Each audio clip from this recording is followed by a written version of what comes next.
Hello everyone, this is Anomaly from the $5 Journey, the YouTube channel. Check me out on Twitter at Anomaly197711 or on Outlook at Anomaly1977 at outlook.com. Also check me out on Facebook, the $5 Journey page.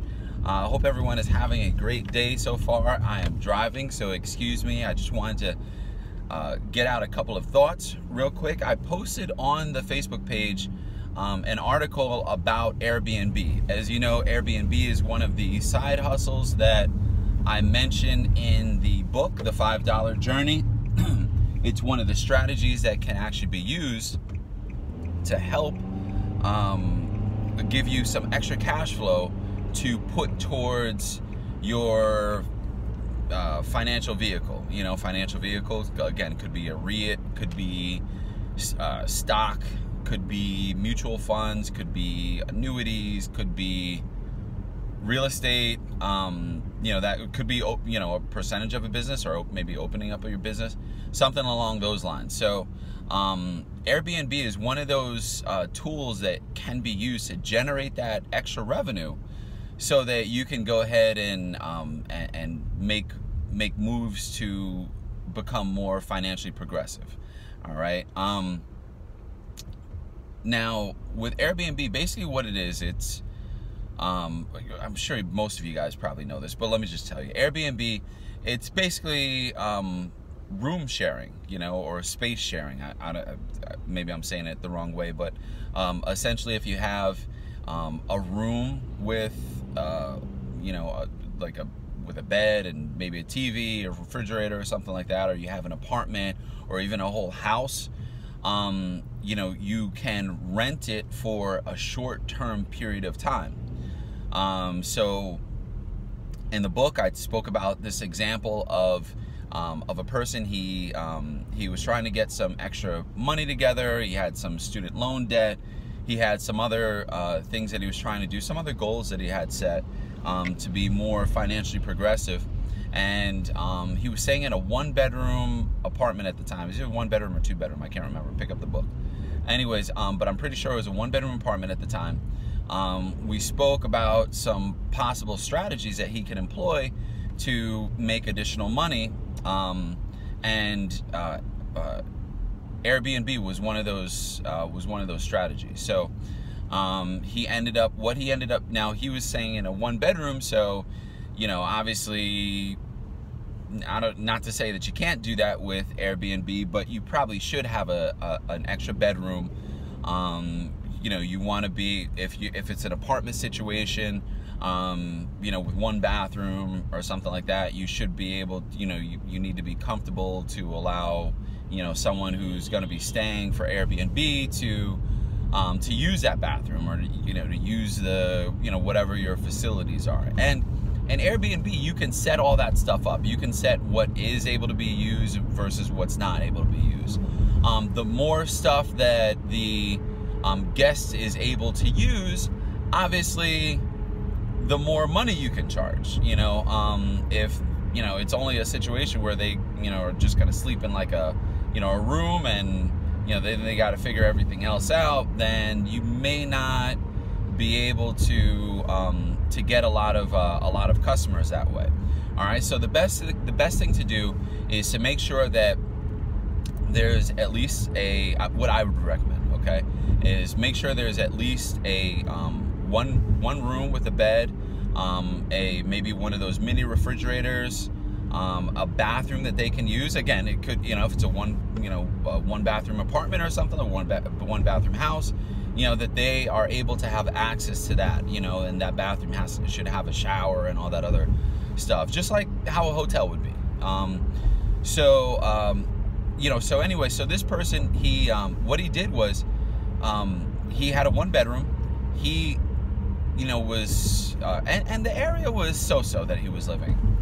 What I suggested to him was getting a 2 or a 3 bedroom, okay, and then he could get it in a nicer area that was closer to public transportation, you know, those kinds of things, which at the time, he did not have the money to do that. You know, he didn't have the money to pay rent on a 3-bedroom, or, you know, or move to a different area where the rent may be higher by a couple $100s a month, because he's, you know, trying to battle student loan debt.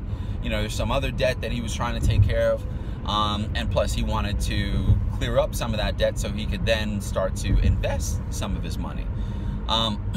So he took the plunge. He had a great attitude. He had a go-getter mindset. You know, he got off his butt. He did what he needed to do. He searched for an apartment with 3 bedrooms, and he actually got one with 3 bedrooms, 2 bathrooms. All right, so that way he had his own bathroom, and then the Airbnb guests were able to have a bathroom that could be used. So what he did was he ended up renting out the other 2 rooms for Airbnb for short-term stays. And again, the work is very minimal for Airbnb. You know, check out that article that I posted. It's very minimal. I mean, you know, you put in the effort to just make sure that the place is clean, it's livable, everything works, you know, which you should be doing anyways. All right, let me just adjust this. All right, so you make sure that stuff is in place, and then you're pretty much off to the races. There's very minimal work. Again, you know, what I did was, once I started getting going with my Airbnb business, I actually got a cleaner. So I stopped even doing that on my own. So I got a cleaner to do that. I'm paying her a good wage above I pay her $20 an hour.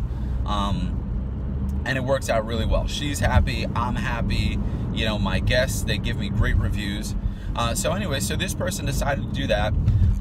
He was averaging, because of the area that he was staying in, he was averaging, I'd say, anywhere from $40 to $50 per room per night. So that means that, you know, he stayed at almost 99% capacity. I think he was at about 97-98% capacity. Well, you know, so he's pretty, and that's on, you know, you do the math on 30, I don't know what, let's see, 30 days in a month. Do the math. I'm sorry, this thing keeps on falling. I'm not sure what to really do about it, but anyways, so do the math. I mean, you know, he pretty much was bringing in about anywhere from $80 to $100 per night. Let's just say that it was at 100% capacity. All right, he's bringing $80 per night. So that's $2,400 per month he was bringing in. Again, you know, he was living by himself. It's not like he had to worry about, you know, children and things like that. You want to evaluate your own living situation. But he was able to do that, and not only was he able to pay off the student debt in a very short amount of time, but he was also able to start bringing in capital, you know, some extra revenue for his for further investing. The last, this is actually an update from the book. He now actually purchased a house that he just uses for Airbnb. All right, so he has added real estate to his portfolio. All right, so now he has an additional asset, and on top of that, he has income coming in.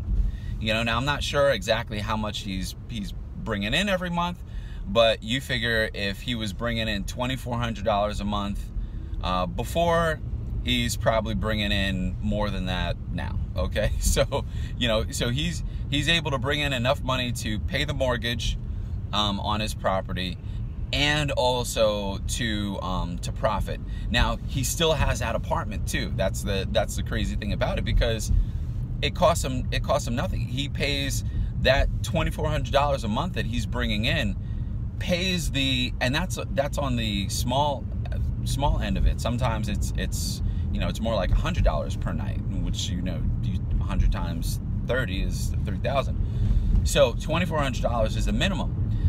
So he has enough to not only pay for that apartment, but also to generate extra capital. So he rents out a house You know, it's a 2-family house.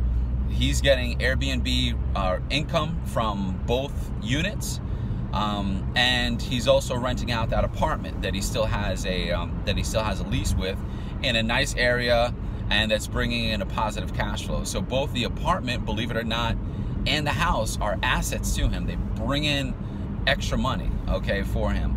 And then what he's been doing is he actually bought some cryptocurrencies.